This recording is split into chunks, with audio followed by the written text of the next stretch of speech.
पत्रकार बांधवांना नमस्कार.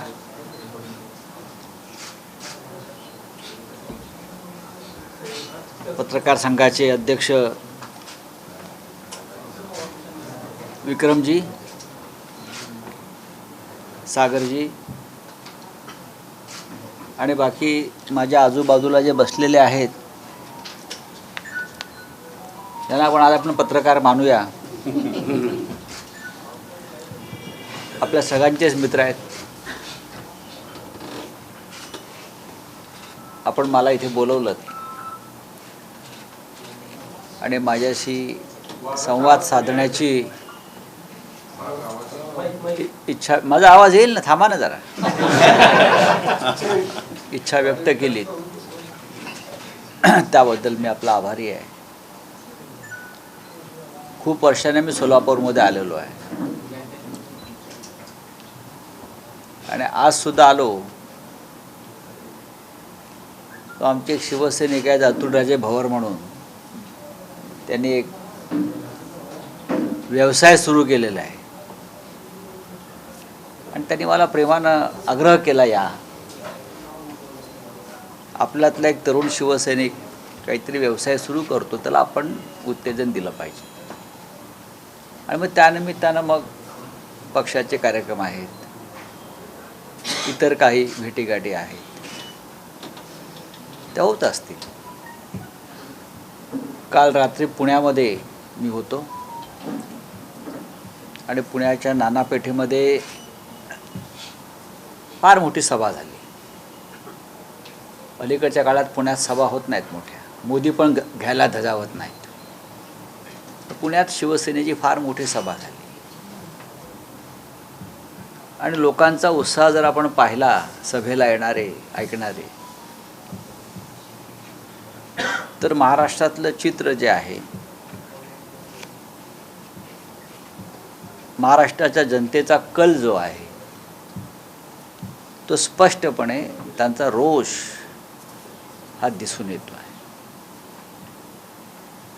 आता सोलापुरात काय मला कल्पना नाही, आता तुम्हीच सांगायला पाहिजे. पण ह्या वेळेला 2024 साली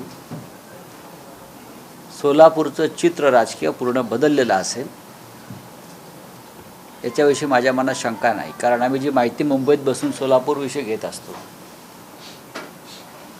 विशेषतः सोलापूरचा विषय निघाला की प्रकाश आंबेडकरांचा विषय येतो, ते काय करतील. पण आपण गेल्या काही काळातली प्रकाश आंबेडकरांची वक्तव्य, प्रकाश आंबेडकरांच्या भूमिका या काळजीपूर्वक पाहिल्यात तर एक स्पष्ट दिसेल की बाळासाहेब आंबेडकरांना सुद्धा या देशातल्या संविधानाचं रक्षण करण्यासाठी महत्त्वाची पावलं उचलायची आहेत. या देशाची हुकुमशाही राजवट सुरू आहे, त्याविरुद्ध प्रकाश आंबेडकरांनी सुद्धा दंड ठोठावलेले आहेत. प्रकाश आंबेडकरांच्या कार्यकर्त्यांच्या बैठका असतील, मेळावे असतील, कार्यक्रम असतील, त्या प्रत्येक ठिकाणी प्रकाश आंबेडकरांची भूमिका स्पष्ट आहे. ती म्हणजे मोदींचा पराभव केल्याशिवाय या देशातलं संविधान आणि लोकशाही वाचणार नाही.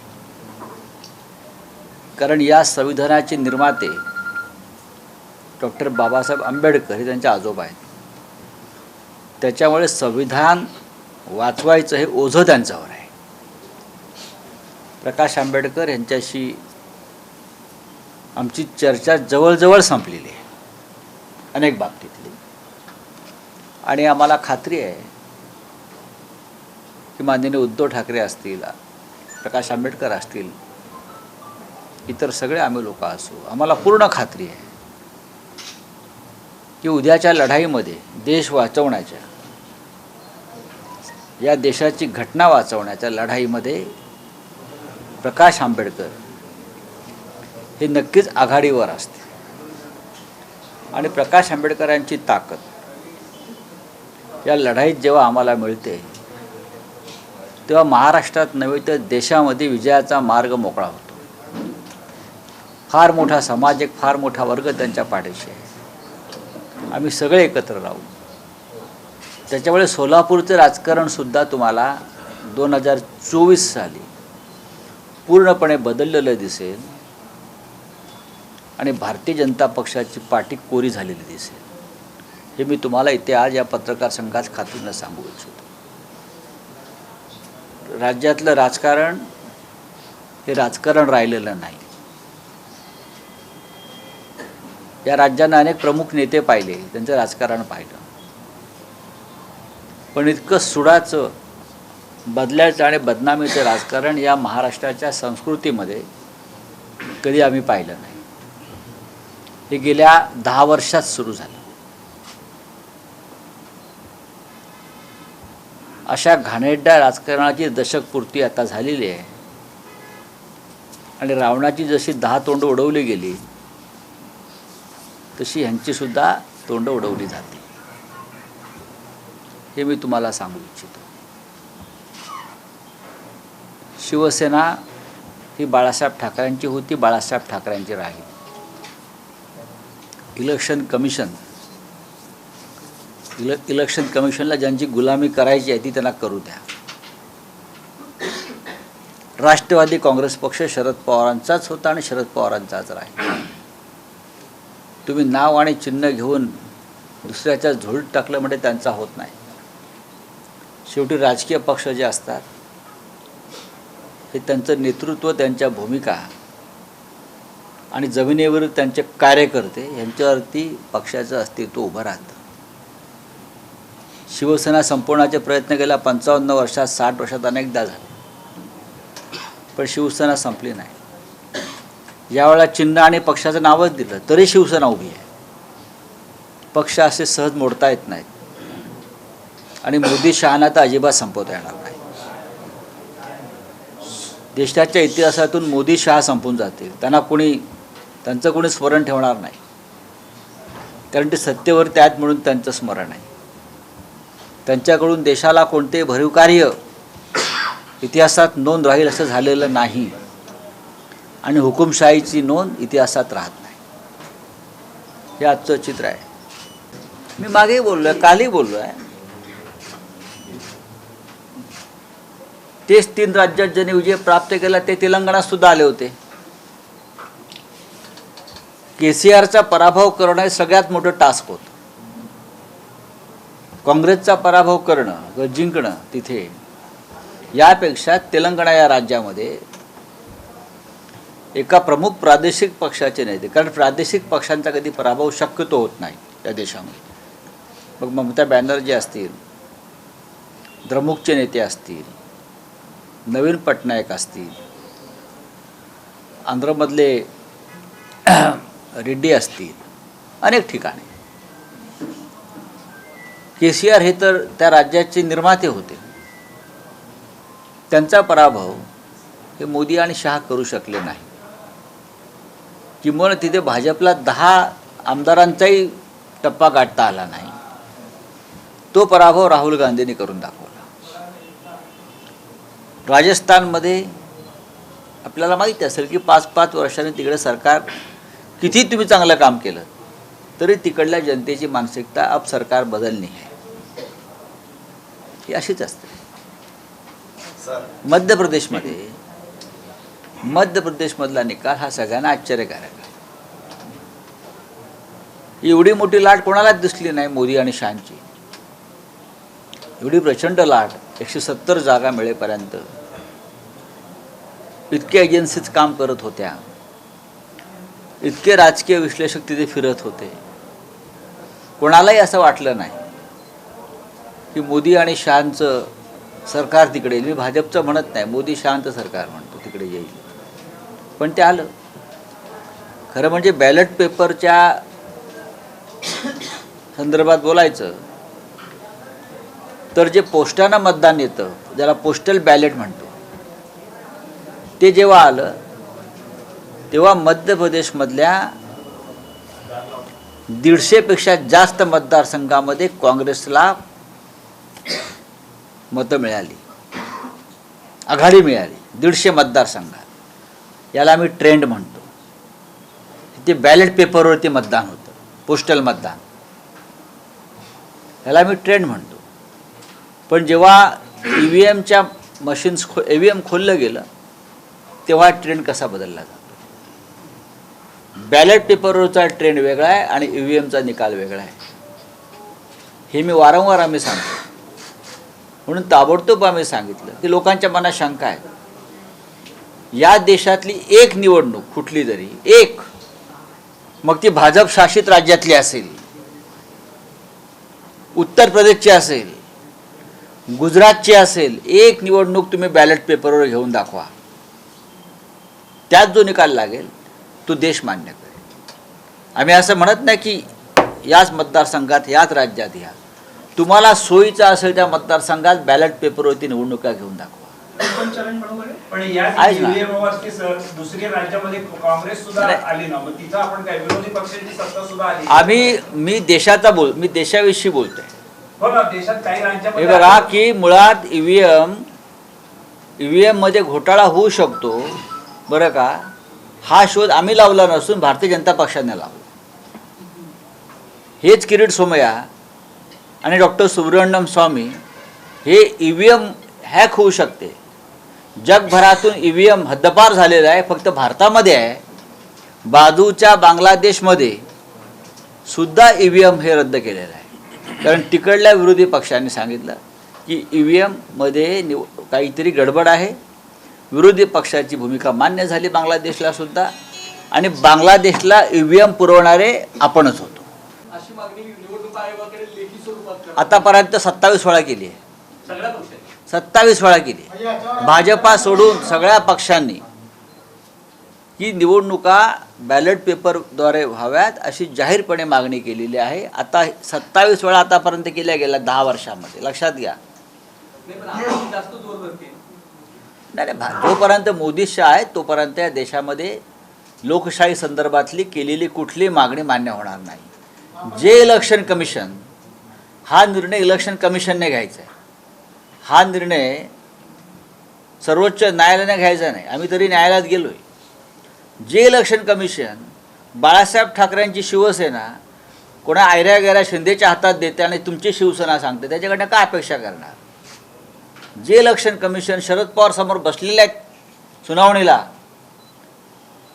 पक्षाचे अध्यक्ष त्यांनी पक्ष स्थापन केला, आणि ते इलेक्शन कमिशन पवारांचा पक्ष आहे की नाही याविषयी शंका घेत आहे, त्या इलेक्शन कमिशनला तुम्ही काय आता सांगताय.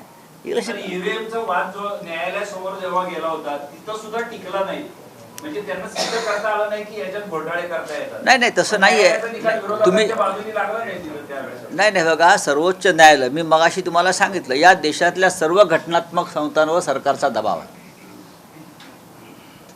सर्व घटनात्मक संस्था, राज्यपालांपासून न्यायालय, इलेक्शन कमिशन, राज्यपाल, यालाच हुकुमशाही म्हणतात. हे जरा समजून घ्या आपण. आणि हा जो तुम्ही मीडिया आहे, या मीडियात सुद्धा ती हुकुमशाही पोचलेली आहे. तुमच्या मालकांना विचारा त्यांच्यावरती काय दबाव आहेत ते.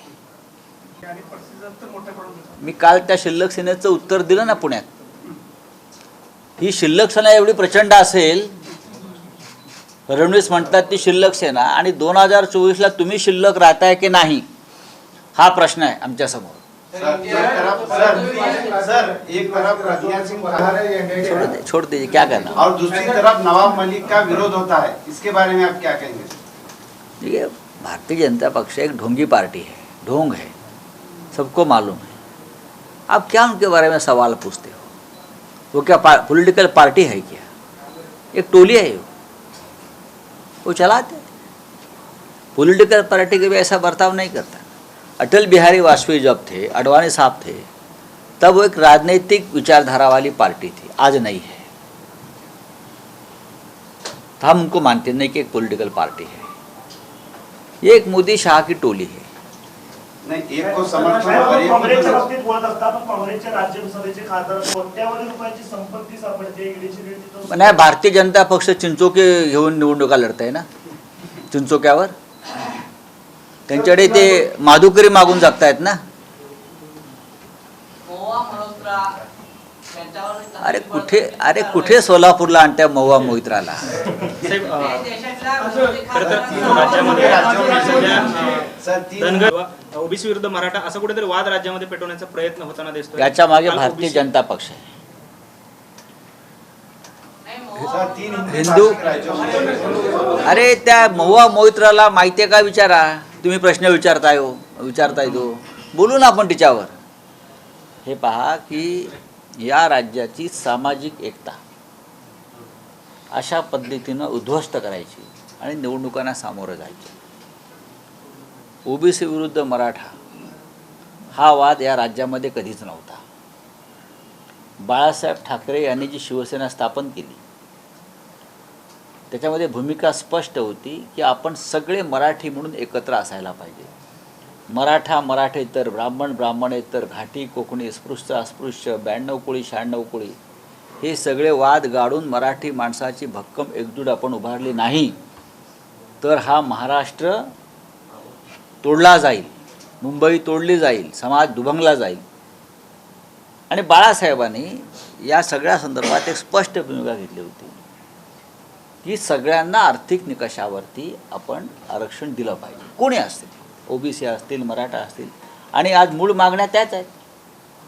ओबीसी समाजातील जे दुर्बल आहेत, मराठा समाजातील जे दुर्बल आहेत त्यांना अशा प्रकारे त्यांच्या मुलांना असेल किंवा इतरांना आरक्षण मिळावं ही मागणी काय चुकीची नाही आहे. पण या संदर्भामध्ये तुमचे नरेंद्र मोदी हा महाराष्ट्रात विषय संपणार नाही. नरेंद्र मोदी जगाचे प्रश्न सोडवतात, युक्रेनचं युद्ध संपवतात, हां इस्रायल आणि गाझामधलं युद्ध संपवतात असं त्यांचे लोक सांगतात, मला माहीत नाही. हां जो बायडनला मिठी मारतात, जो बायडनला सल्ला देतात, हां पुतीनला सल्ला देतात. पण हा जो महाराष्ट्रातला एक गंभीर विषय आहे त्याच्यावर त्यांचं काय भाष्य किंवा त्याच्यावर त्यांची काय भूमिका आली आहे का? भारतीय जनता पक्षानं राज्यामध्ये हरियाणा असेल, राजस्थान असेल, बिहार असेल, सर्वत्र अशा पद्धतीचा दुफळ्या निर्माण करून जातीय दुफळ्या राजकारण करण्याचं जे काय कारस्थान केलं त्या कपटाचं नाव आहे भारतीय जनता पार्टी. पण मग हे ध्रुवीकरणाचा कुठेतरी प्रयत्न आहे का? कारण ओबीसी हा मतदार भारतीय आहे. जनता पक्षाने दुसरं काय केलं? हिंदू मुसलमान आता चालणार नाही, हिंदू मुसलमान आता नाणं गुळगुळीत झालं आहे.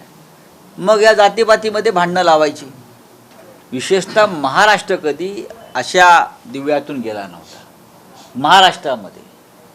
महाराष्ट्राच्या स्थापनेपासून आपण जर पाहिलं असेल की या राज्याचं नेतृत्व सगळ्यांना एकत्र करून एकत्र घेऊन पुढे जात असतं. या राज्याची परंपरा आहे. आता 24 डिसेंबरचा अल्टिमेटम आहे आणि 24 डिसेंबर नंतर मग आपल्या पक्षाची नेमकी भूमिका काय असणार आहे? आमच्या पक्षाची भूमिका माननीय उद्धव ठाकरे यांनी स्पष्ट केलेली आहे. मनोज जरांगे पाटील राज्यात फिरत आहेत. जरांगे पाटलांना आव्हान देण्यासाठी फडणवीस आणि भुजबळांना पॉवर ऑफ अटर्नी दिलेली आहे असं वाटतं आहे. आता ते सरकार पाहिल. आपली स्पष्ट भूमिका काय असणार? आमची भूमिका स्पष्ट आहे. ओबीसीच्या आरक्षणाला धक्का न लावता, त्यांच्या ताटातलं काढून न घेता मराठा समाजाची मागणी पूर्ण व्हायला पाहिजे ही आमची स्पष्ट भूमिका आहे. कोणाच्याही ताटातलं, वाटीतलं, चमच्यातलं काढून न घेता जी जरांगे पाटलांची मागणी आहे त्या संदर्भात सकारात्मक विचार व्हायला पाहिजे हीच आमची भूमिका आहे. काल गोपीचंद पडळकरांवरती चप्पलफेक झाली. त्यांनी अशी प्रतिक्रिया दिली की समाजकंटक जे आहेत त्यांना आरक्षण नको आहे, केवळ अशांतता राज्यामध्ये पसरवायची अशी प्रतिक्रिया गोपीचंद पडळकरांनी. समाजकंटक सगळ्याच आंदोलनात शिरलेले असतात. भाजपमध्ये पण शिरले आहेत ना. हे भाजपचे लोक का इतरांना चपला मारत नाहीत का? हे सगळे बाहेरचेच शिरलेले लोक आहे समाजकंटक त्यांच्या पक्षामध्ये. व्हिडिओ आहे त्याचं पुढे काय कळलं? काय करायला पाहिजे असं वाटतं आपल्याला? सर राम मंदिर उद्घाटन करा. काय करायला पाहिजे असं वाटतं तुम्हाला? आम्ही भारतीय जनता पक्षाप्रमाणे अत्यंत खालच्या स्तरावरचं राजकारण करत नाही. बाळासाहेब ठाकरेंची भूमिका स्पष्ट आहे की कोणाच्या व्यक्तिगत जीवनामध्ये शिरायचं नाही. ठीक आहे, बावनकुळे मकावला गेले असले कुटुंबाबरोबर.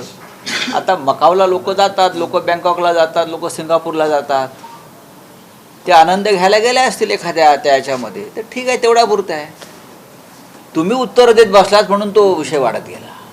हो, मी गेलो, मला पाहायचं होतं. त्यात चुकीचं काय? आम्ही सुद्धा जाऊन पाहिलं हे कसं काय त्यांचं अर्थकारण चालतं चिंच ह्याच्यावर. घाबरता काय? हे डरपोक लोक आहेत. सर राम मंदिर सर, का राम मुद्दे मंदिर पर को- राम मंदिर का यहाँ पे काम आया है, यहाँ पे आने वाले चुनाव में कितना इफेक्ट रहेगा? उत्तर प्रदेश में वो राजनीति करेंगे. अब गांव-गांव से ट्रेन छोड़ रहे हैं, गांव-गांव में अयोध्या से क्या अक्षता आ रही है, वो सब पूजा का सब सामान आ रहा है. अरे बेरोजगारी के ऊपर बात करो. जिस तरह से देश में घुस गया है लद्दाख में, उसके ऊपर बात करो. जम्मू कश्मीर में हमारे कश्मीरी पंडित आक्रोश उनका आज भी चल रहा है, उनकी घर वापसी करो, उसके ऊपर बात करो. ये कब तक चलेगी राजनीति? देश के विकास की बात करो. करेंगे. जरांगे पाटलांना